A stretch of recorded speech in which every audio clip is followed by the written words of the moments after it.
You've been using your voice like it's just sound passing through air, not realizing that every word you speak is a signal to the universe itself. Your throat isn't just biology. It's a transmitter, a living frequency generator connected to the same vibration that spoke existence into being. Science calls it resonance.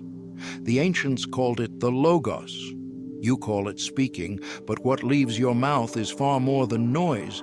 It's a directive to reality. Every tone, every syllable, every I am is code that writes itself into the field around you. You are not just a person speaking words. You are consciousness sculpting matter through sound. And today, you'll remember how to do it with intention. So stay until the end, because once you understand how your voice shapes the quantum field, you'll never speak carelessly again. Everything that exists, every cell, every planet, every idea, is vibration condensed into form. Max Planck once said that matter is simply energy slowed enough to be seen. So reality isn't built from objects, it's built from frequencies. And your voice is one of the most sophisticated frequency emitters in existence. When you speak, you don't just express thought, you modulate the field that listens back. Observation collapses potential into reality, but sound charged with emotion and focus doesn't just observe, it creates. The moment you speak a word, it ripples into the fabric of space-time, telling energy what shape to take. Ancient cultures understood this. The Egyptians called it Heka, the creative power of utterance. The Greeks called it Logos, the ordering vibration behind all structure. In the beginning was the word, wasn't poetry. It was physics. The universe began with sound, and every atom still dances to that primordial frequency. Your own voice functions the same way. The words you speak shift the electromagnetic pattern that defines what you call your life. When your sound enters the field, probability collapses into pattern. This is how reality forms, through resonance. Neville Goddard said, "God and human imagination are one." He wasn't being symbolic. He was describing mechanics. Imagination sets the tone, emotion fuels it, and voice gives it form. Every "I am" statement writes a new instruction into existence. Every careless phrase sends static into your field. Imagine two tuning forks. One vibrates, and the other begins to hum in harmony. That's coherence. Your words do the same. They teach the environment how to resonate with you. The sound fades, but its frequency remains encoded in the field, organizing reality like ripples across water. Mexican neuroscientist Jacobo Grinberg called this the neuronal field, the web connecting all consciousness. He found that when two minds reach deep coherence, their brain waves synchronize, even miles apart. Consciousness, he discovered, isn't trapped in the brain. It's a shared field. So when you speak, your sound travels through that network, weaving your frequency into everything that listens. This is why careless words carry weight. When you declare, "I can't," or "I'm not enough," the field doesn't argue, it obeys. It doesn't understand sarcasm. It only mirrors vibration. Speak from fear, and it returns proof of fear. Speak from clarity, and it arranges order around you. Michael Talbot described reality as a holographic projection, each fragment containing the pattern of the whole. That means every sound you emit vibrates through the totality of creation, subtly rearranging the collective matrix. Your voice is holographic. It carries the full blueprint of your consciousness into the living field. But sound without awareness is static. Power without precision becomes chaos. To activate your true creative frequency, you must speak from coherence, where thought, emotion, and intention operate as one. Picture every sentence you utter as a wave moving through invisible water. If your inner state is scattered, those waves cancel each other out. But when aligned, when emotion, focus, and word harmonize, they converge into standing waves, fixed points of power that attract form. Cymatics proves this. Sound organizes matter into sacred geometry. Sand on a vibrating plate arranges itself into perfect symmetry. Now replace that sand with the events in your life. Your words are the tone forming the pattern. This is logos, not a myth, but a living algorithm of creation written through every human voice. You were never meant to beg reality for change. You were meant to direct it. When your voice, your emotion, and your awareness align, you stop describing what is. You begin coding what will be. So the next time you speak, remember, you're not just talking into air, you're interfacing with the architecture of existence.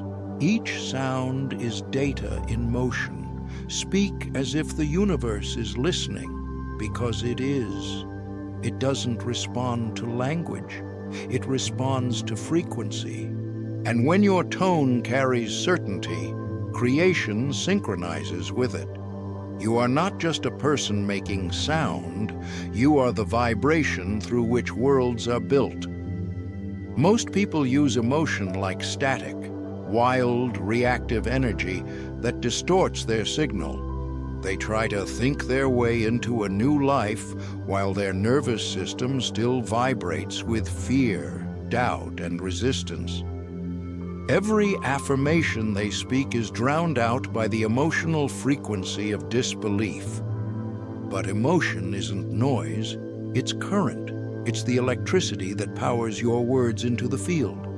Antonio Damasio, a pioneer in neuroscience, described emotion as the body's way of showing what your mind believes. Candace Pert called emotions molecules of communication, the language through which mind, body, and consciousness stay in sync. When that system vibrates coherently, when thought, heart, and body all agree, you become a living transmitter of order. The ancients called it faith. Science calls it coherence. It's not about blind belief, it's about energetic alignment. When your emotional voltage matches your verbal command, you create resonance. When it doesn't, you create interference. Think of trying to broadcast on two radio frequencies at once. One says, "I'm safe," the other says, "I'm afraid." The signals cancel each other out. That's why people repeat mantras but see no change. The subconscious doesn't believe words, it believes energy. If your body says no while your lips say yes, the field obeys the body. So train your emotional current. Learn to hold energy without distortion. Practices like conscious breathing, visualization, or even stillness aren't spiritual trends. They're calibration methods. They synchronize your inner voltage so your words can actually take root. Science shows that gratitude and compassion increase alpha coherence in the brain, a relaxed, creative frequency that expands possibility. Fear and anger do the opposite, fragmenting your attention. In physics, coherence amplifies power. In consciousness, it amplifies manifestation. Emotion colors sound. The same phrase spoken from despair or certainty sends completely different signals through your field. Mirror neurons in others literally feel your tone before they understand your words. You are always broadcasting. The question is, what frequency are you sending right now? Drop it in the comments. What emotion do you most often find yourself transmitting? Peace, fear, hope, doubt? Neville Goddard taught that imagination and feeling together are the creative act. When you pair an image in your mind with the emotion of joy, gratitude, or certainty, your brain treats it as reality. It rewires your perception to match that vibration. This is how your subconscious updates its program, not through repetition alone, but repetition under voltage. That's why affirmations work only when charged with emotion. Without feeling, words are empty code. With it, they're command lines. Emotion isn't weakness, it's propulsion. Love, gratitude, awe. These expand the nervous system's range, unlocking higher clarity. Fear, shame, resentment constrict it, shrinking what you can perceive. Your universe expands or collapses in direct proportion to your emotional bandwidth. Learn to transmute your feelings. Anger becomes focus. Fear becomes alertness. Sadness becomes depth. When you harmonize emotion, you transform raw energy into directed creation. From a systems view, emotion is the bridge between the unseen and the seen. It carries information from your inner state into the physical world. Ignore it, and the system burns out, manifesting chaos, exhaustion, or disconnection. But when you regulate it, you stabilize your field. Your words gain precision. You stop reacting and start engineering. The ancients called this the mastery of fire, learning to let your inner flame illuminate, not consume. So the next time emotion rises, don't suppress it. Measure it, feel its voltage. Ask yourself, what frequency am I transmitting right now? Then channel it through your voice consciously. Every time you speak, you're not just moving air. You're sending a charge into the matrix of life. Emotion is the current. Voice is the conductor. Together, they shape the physical from the invisible. Clarity is your true power, not the power that shouts, but the power that aligns. Most people speak from confusion, hoping something listens. But creation doesn't respond to noise. It responds to precision. The moment you get clear, everything inside you lines up behind that signal. The field hears one frequency, and it moves to meet it. Clarity isn't the absence of fear. It's the decision not to speak from it. When you reach that point, command replaces control. You don't force life. You tune into it. You stop chasing and start attracting. You become the still point the world organizes around. And once you've spoken your word, the test arrives. Trust. The mind will want to grip, to check, to force. But command requires release. Trust is not waiting. It's confident receiving. Like a seed already sprouting underground, you don't dig it up to check. You water it.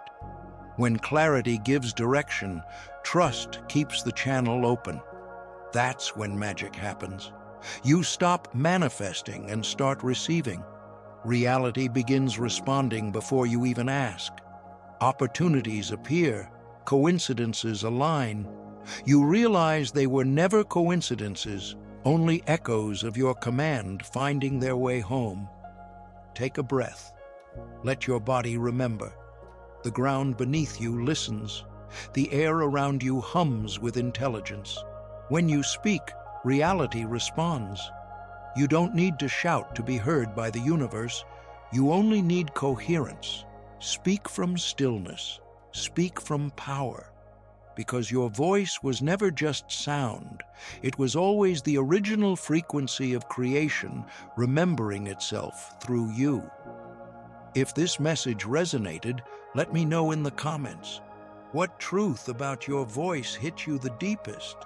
And if you're ready to start speaking reality into form again, tap the like button, share this with someone who needs to hear it, and remember, the field is always listening. Speak clearly, speak consciously, and watch what answers.